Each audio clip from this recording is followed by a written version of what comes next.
నమస్తే. Welcome to మనం TV. నేను మీ ప్రియాంకరావు. ఈ రోజు మనతో పాటు ప్రముఖ పొలిటికల్ అనలిస్ట్ అడుసుమిల్లి శ్రీనివాస్ గారు ఉన్నారు. వారితో మాట్లాడదాం.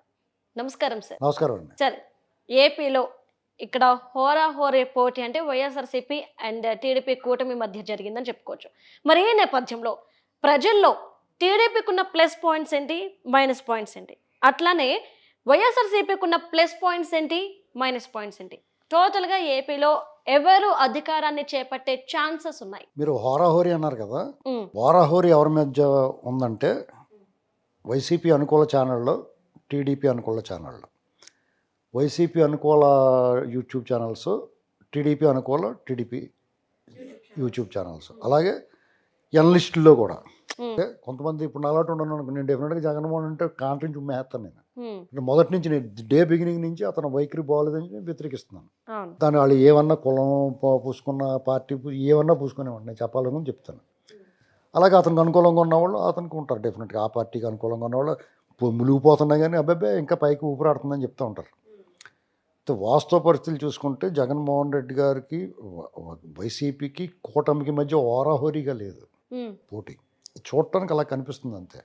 కారణం ఏంటంటే జగన్మోహన్ రెడ్డి గారికి ఈ 5 ఏళ్ల పరిపాలన చూసిన తర్వాత వాళ్ళకున్న హోప్స్ ఏంటంటే వాళ్ళే చెప్పారు డైరెక్ట్గా. ఓన్లీ హోప్ ఏంటంటే ఆ బటన్, అంతే. వేరే హోప్స్ ఏమి లేవు.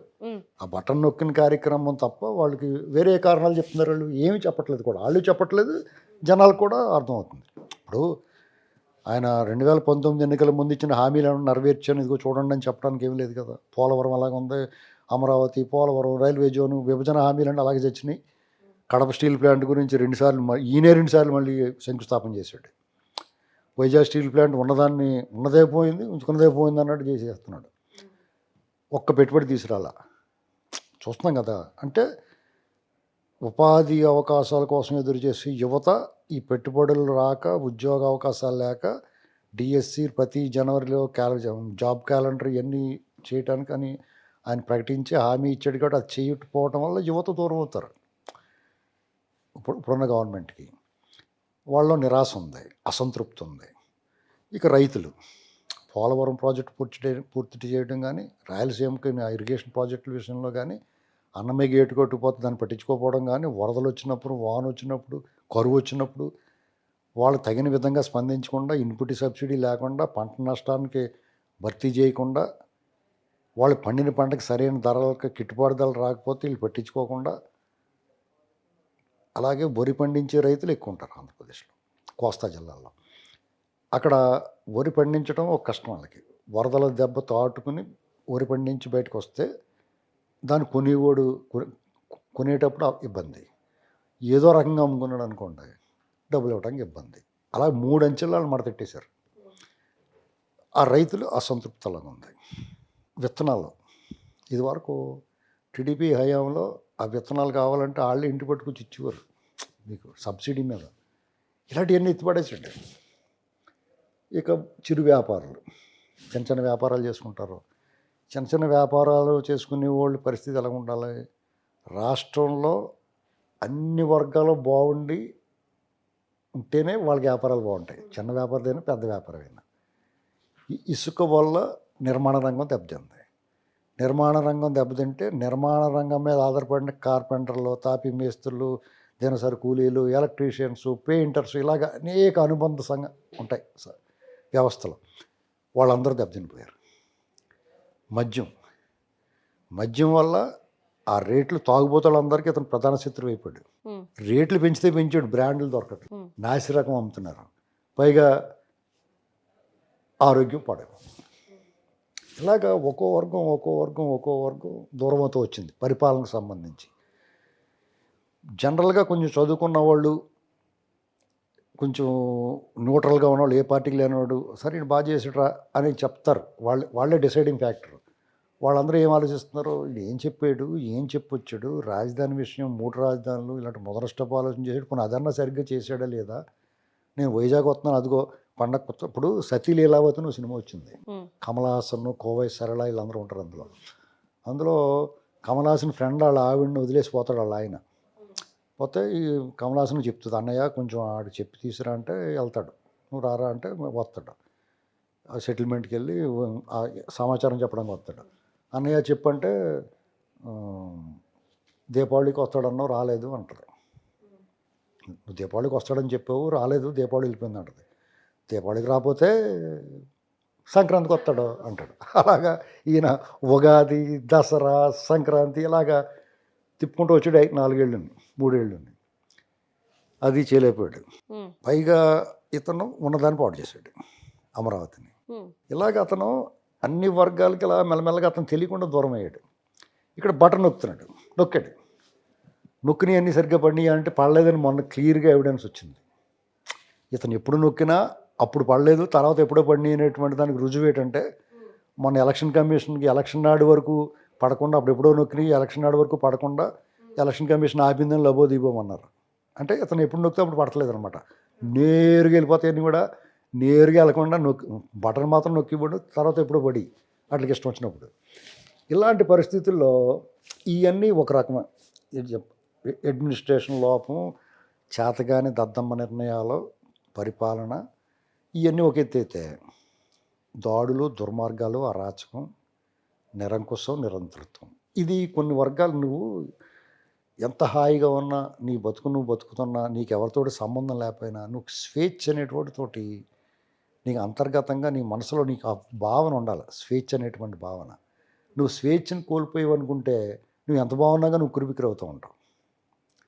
ఇప్పుడు సాధారణంగా నీ ఉద్యోగం నువ్వు చేసుకుంటావు, నీ డబ్బులు నీకు వస్తాయి, నీ బతుకు నువ్వు బతుకుతూ ఉంటావు. అయినా ఎక్కడో ఒక రకమైన ఉక్కపోత గురవుతూ ఉంటుంది ఆ స్వేచ్ఛ.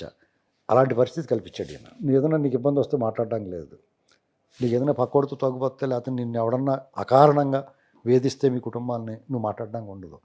ఇదేటని అన్యాయమని అడిగితే నీ మీద కేసు పెడతారు. ఇదొక రకం.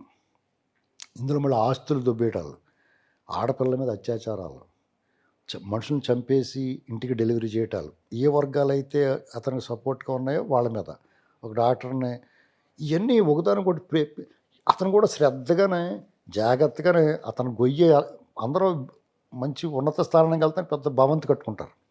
ఇతను పాతాళాన్ని కట్టుకున్నాడు, మెట్లు అందంగా నీట్గా ఎక్కడా కూడా జారి పడకుండా ఒక్కో మెట్టు పాతాళాన్ని కట్టుకున్నాడు అంచెలంచెలుగా. ఇలాగ ఈయనకి ఇన్ని మైనస్లు ఉన్నాయి. ఆయన ఆధారపడింది ఒకటి సంక్షేమం, నేను బటన్ నొక్కాను కాబట్టి అని చెప్పాడు, అదొక్కటే ఆధారపడ్డాడు. నెక్స్ట్ దానికన్నా ఒక స్టెప్ ఇది వాలంటీర్లు. వీళ్ళు ఈ 2 సెక్షన్ల మీద ఆయన ధీమాగా ఉన్నాడు. ఇప్పుడు ఈ 2 సెక్షన్ల మీద దెబ్బ ఎక్కడ పడిందని చెప్తున్నానండి. అమ్మ ఒడి, లేకపోతే వాళ్ళకి వసతి దీవెన, లేకపోతే రైతు దీవెన, ఇలాంటివన్నీ చెప్తున్నాడు కదా. ఆ పథకాలు ఏవైతే ఉన్నాయో అవన్నీ రేపు వచ్చి వాళ్ళు కూడా ఇస్తానన్నారు. గతంలో కూడా ఇచ్చారు, రూపాయి ఎక్కువ తక్కువ ఉండొచ్చు. పెన్షన్ల విషయంలో టీడీపీ 4,000 ఇస్తాన్నారు, ఈయన 3,000 ఇచ్చాడు.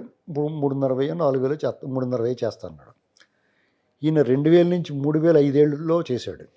నీకు మలబద్ధకం ఉన్నవాడికి సుఖప్రసవం అవ్వదు, ముక్కుతో మూలిగితే వెళ్తాడు. అలాగా 2,000 నుంచి 3,000 చేయడానికి అతను 5 ఏళ్ళు పట్టింది. చంద్రబాబు గారికి 200 నుంచి 1000 నుంచి 2,000 టకాలమని చేసి పడేసాడు.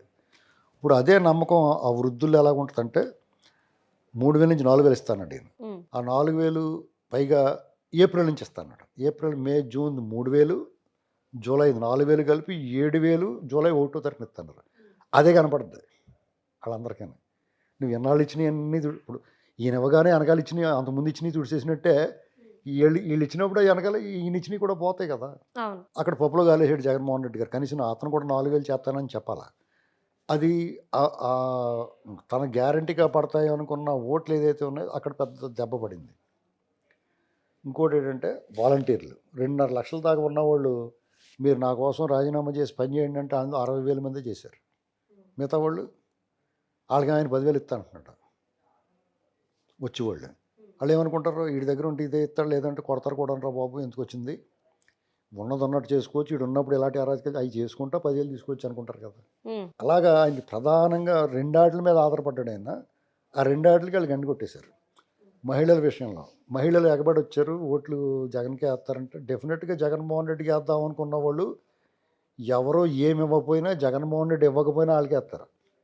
ఎందుకంటే కొన్ని వర్గాల్లో ఆంధ్రప్రదేశ్లో ఒక 20% ఉన్న వర్గాల్లో కులం కానీ మతం కానీ చూసి ఒక 33% వరకు, అంటే 20% ఒక రకం, ఇంకో 13% వరకు, 33% వరకు జగన్మోహన్ రెడ్డి వాళ్ళని కొట్టి చంపేసినా వాళ్ళకేస్తారు. దానికి కారణాలు ఏంటంటే టీడీపీ మీద వ్యతిరేకత మీద కానీ, చంద్రబాబు గారు అంటే అయిష్టం కానీ, భావజాలం కానీ, రకరకాల కారణాలతో 33% ఆయనకి కన్సాలిడేట్గా ఉంటుంది.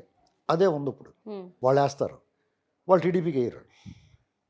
డబ్బులు పంపకం, జగన్మోహన్ రెడ్డి గ్యారంటీగా డబ్బులు పంచుతాడు అనుకున్నారు, ఎక్కువ పంచుతాడు అనుకున్నారు. 5,000 అన్నా ఇస్తాడని లెక్కారు, 3,000 ఇచ్చారు వాళ్ళు. టీడీపీ వాళ్ళు వీళ్ళు ముట్టోళ్ళు వీళ్ళు ఏమి ఇస్తారులే అనుకున్నారు, వాళ్ళు కూడా బాగానే ఇచ్చారు. 1,000, 1,500, 2,000 వాళ్ళు ఇచ్చారు. అంటే డబ్బుల విషయంలో వాళ్ళకి ఏం డోకలేదు, బాగానే ఇచ్చేసారు. వాళ్ళు మంచి డబ్బులు ఉన్న చూసుకుని ఇచ్చుకున్నారు టికెట్లు జాగ్రత్తగానే.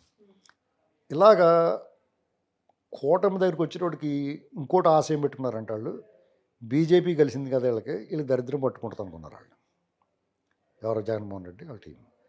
జనసేన టీడీపీ కూటమి అయితే ఓకే, అందరూ వాళ్ళకి భయం వేసింది. కానీ బీజేపీ కలిసింది కూడా నష్టపోతారేమో. కానీ బీజేపీని కూడా యాక్సెప్ట్ చేశారు. జగన్మోహన్ రెడ్డి మీద ఎంత వ్యతిరేకత ఉందంటే బీజేపీ వాళ్ళతో కలిసినా సరే జనం పట్టించుకోలేదు. నాలుగోటి మాట్లాడతాడు, నేను ఖచ్చితంగా చెప్తాను బీజేపీని పెట్టుకుంటే దరిద్రం అని. కానీ ప్రజలు అలా అనుకోలేదు, బీజేపీని కూడా యాక్సెప్ట్ చేశారు.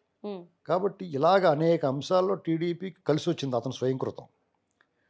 దానికి తోడు టీడీపీ కూడా చంద్రబాబు నాయుడు గారు ఈ 5 ఏళ్ళు కరోనా వచ్చినా, అంతకుముందు అమరావతి విషయంలో కానీ, ఇవి ప్రజా బాధుడే కానీ, ఇదేం కర్మ కార్యక్రమం కానీ, లేకపోతే ఆయన్ని వేధించిన తీరు కానీ, లేకపోతే ఆయన్ని అసెంబ్లీలో అవమానించిన తీరు కానీ, ఇలాగ అనేక అంశాలు చంద్రబాబు నాయుడు గారి మీద అరెస్టుతోటి ఆయన మీద ఒక సానుకూల వాతావరణం వచ్చింది.